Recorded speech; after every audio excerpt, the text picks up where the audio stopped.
Da oggi in Sicilia è possibile per gli over 60 ricevere la terza dose di vaccino anti-Covid purché siano trascorsi 6 mesi dalla somministrazione della seconda.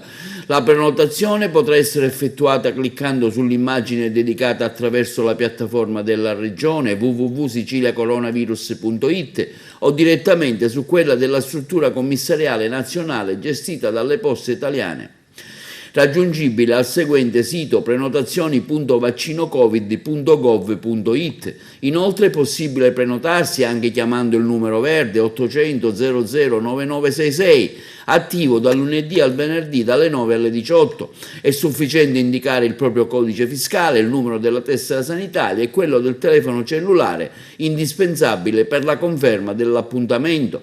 Intanto la situazione in Sicilia vede 264 nuovi casi di Covid registrati nelle ultime 24 ore, a fronte di 19.282 tamponi processati nell'isola. Ieri erano 260, l'incidenza scende all'1,4, ieri era al 2,4, la Sicilia al quarto posto per contagi giornalieri, al primo c'è la Lombardia. Sul fronte ospedaliero sono adesso 303 ricoverati, 6 in più rispetto a quelli in terapia intensiva, 48, 5 in più rispetto a ieri. Sul fronte del contagio nelle singole province, Palermo ha 14 casi, Catania 118, Messina 38, Siracusa 34, Ragusa 5, Trapani 16, Caltanissetta 10, Agrigento 12, Enna 17. Intanto sentiamo il sindaco di Villafranca Sicola, Mimmo Balsamo, sui casi di Covid-19 che si sono verificati tra gli studenti della scuola Roncalli di Burcio. Intanto Villafranca sta attraversando questo periodo critico relativamente al Covid e il problema più grande è che sono coinvolti, erano 10 e ieri sera se ne è aggiunto un altro, 11 bambini più 3 adulti che sono familiari di questi bambini. Quindi ora cosa abbiamo fatto? Stiamo restando che si è seguito il protocollo previsto da parte dell'ASP.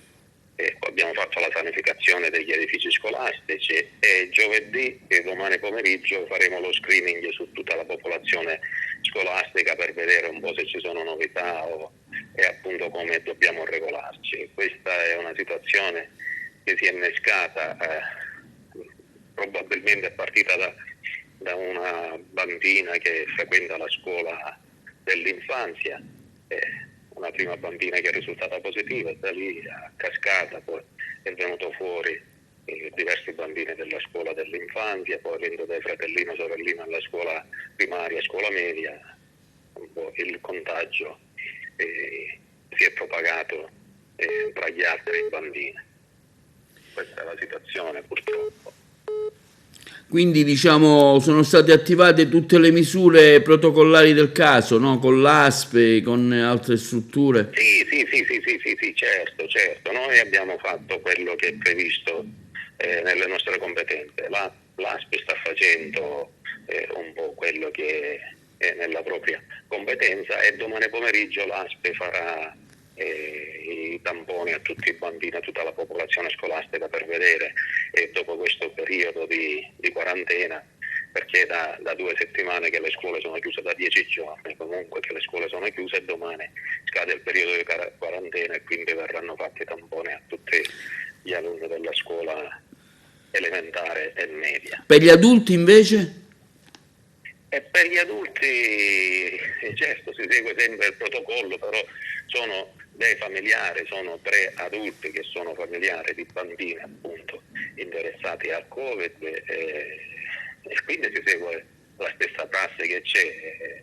L'esortazione che io ho fatto in questi giorni a tutti i miei concittadini è quello di rimanere a casa e di fare attenzione, mettere in atto tutte le precauzioni che servono per evitare la diffusione del Covid, perché a volte magari la gente pensa che essendo stata vaccinata è immune al Covid, ma così non è, i fatti lo dimostrano, perché queste 3 persone adulte sono vaccinate, per cui dico è necessario, è indispensabile che ognuno rispetti le regole e rimanga necessariamente a casa.